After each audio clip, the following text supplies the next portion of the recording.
Welcome back to the video series on integration and differential equations. In today's video, we're going to talk more about the particular solution. This is going to build on our previous videos about non-homogeneous DEs. For our example today, we're going to run through 3 DEs. Each DE will have the given complementary solution, so we will not need to check that. That's given as part of the problem. What we want to do is state the form of YP. So we're essentially going to be practicing that step 2 of solving a non-homogeneous DE, where we're just figuring out what YP looks like. So let's take a look at part A here. We would start by identifying the function on the right side of the DE. So let's call that f of x. And we want to think about what sort of terms come up in f of x as well as its derivatives. So let's take the first couple derivatives here to see what's going on. F prime of x would look like 40 e to the 5x minus 2. F double prime of x would be 200 e to the 5x. And if we were to continue taking derivatives, we would get terms that look like e to the 5x with some various coefficients. So what we're seeing here is that there are 3 types of terms that are coming up in f of x and its derivatives. We've got an x term, we've got a constant, and we've got exponential terms. Okay, so we want to write our first attempt at YP by expressing these 3 types of like terms with unknown coefficients. So let's call our unknown coefficients A, B, and C, and we'll fill in our different like terms. So I'm going to put the exponential first, then we'll put the x term, then we'll put the constant. Okay, so a couple of comments about this. First of all, in a minute we're going to need to consider whether this is the bad case. So it's good practice here to put a question mark. We'll think in a minute about whether this is really correct. But before we do that, I just wanted to mention something about the order of the terms.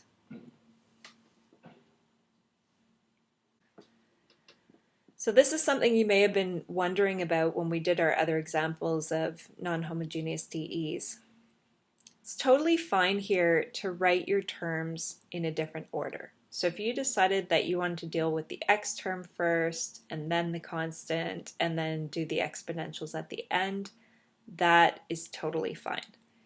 The only thing that's important is that however you're using, or whatever symbol you're using for the x coefficient, that you use that consistently throughout your problem.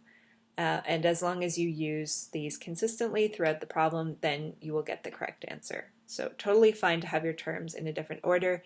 There's no strong convention here for what order you put the terms in. It's just personal preference. So let's say we go with this version of YP here, and we need to ask ourselves whether we are in the bad case.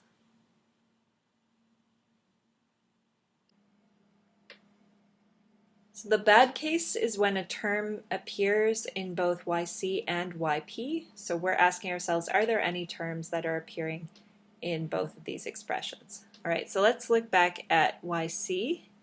Remember, we were told at the beginning of the problem, all the DEs that we run into in this video are going to have YC that look like a sine x term plus a cos x term. All right, so is there anything in RYP that looks like a sine x term or cos x term? No. There are no terms that appear in both YC and YP, so there's no correction required to YP. Okay, so at this point I can erase this question mark.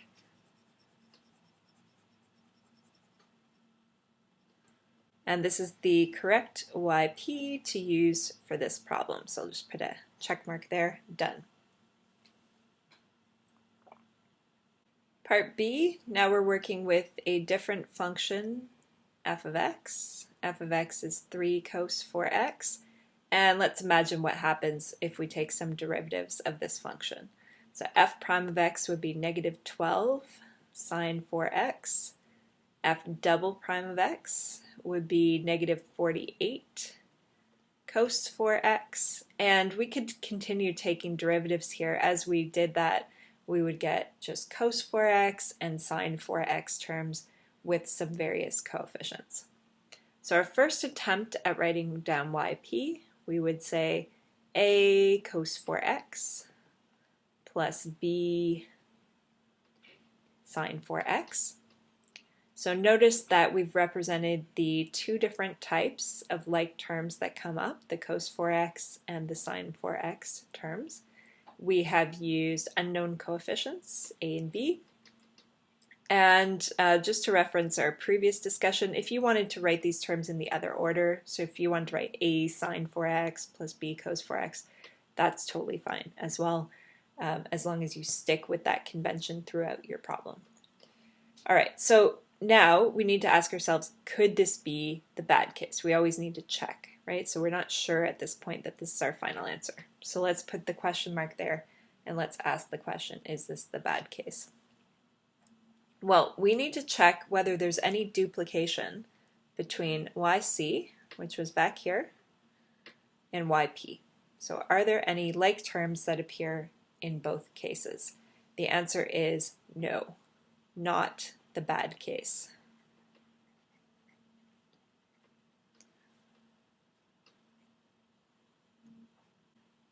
So I just want to point out a bit of a subtlety here. Sine x and sine 4x are different types of terms.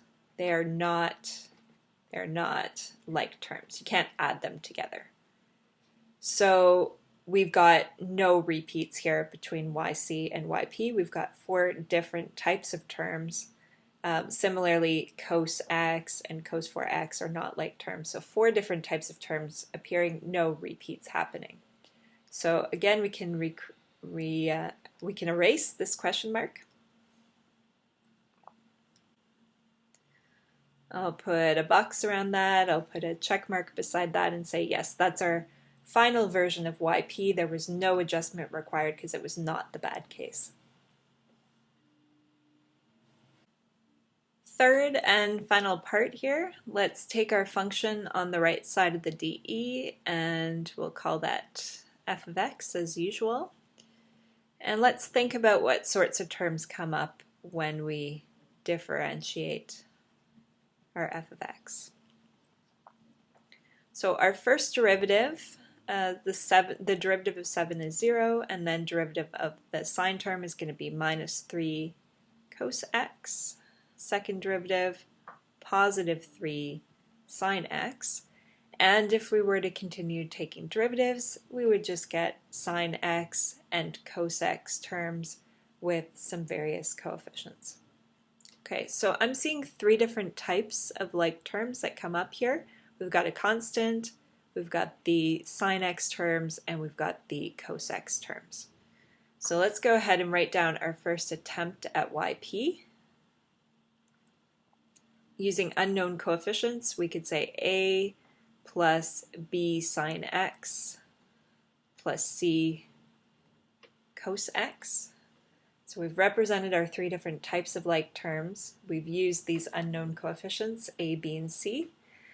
And I would point out that, again, the order of the terms doesn't matter. So if you wanted to write something like a cos x plus b sine x plus c, as long as you stick with that throughout the problem, then that's totally fine. So what is very important here is that we remind ourselves that this is our intermediate step. This is a tentative idea of what yp might be. We need to ask the question about whether we're in the bad case. So let's look back at yc and we'll compare it to yp, and we want to see whether any terms are repeated between yc and yp. So the a term, the constant term, is totally fine. There's no constant coming up in yc, so that has not been repeated. But the sine x term, that's bad because we've got a sine x term in yc, And similarly, we've got a cos x term in yc. So both of these terms are bad. We could say it's the bad case for both of these terms. So thinking back to our previous videos where we handled the bad case, what we need to do is we need to multiply any bad terms in yp by the smallest power of x that avoids a repeat. So we're going to leave the a alone because it's fine. We need to take the sine x term and we need to multiply it by x. Okay, multiplying by x solves the problem because there's no x sine x term in yc. So that one's good. And for the cos x term, similarly, let's multiply by x. So we're now getting cx cos x. There's no x cos x term in yc, so we've made this term different than any of the terms that appear in yc. So the reason why we need to do this is because if you don't make this adjustment to yp, when you plug yp into the problem, or into the DE rather, you will find that you won't be able to solve for your coefficients. So if you end up with a system that you're not able to solve, then I would think carefully about, is it possible that we made a mistake in the step 2 where we were setting up YP? Is it possible that it was actually the bad case and we didn't realize it? So it's important in every problem, once you've made an attempt at writing down YP, that you ask the question about whether it's the bad case and that you adjust any terms that need to be adjusted. Thanks for watching, and we'll see you in the next video.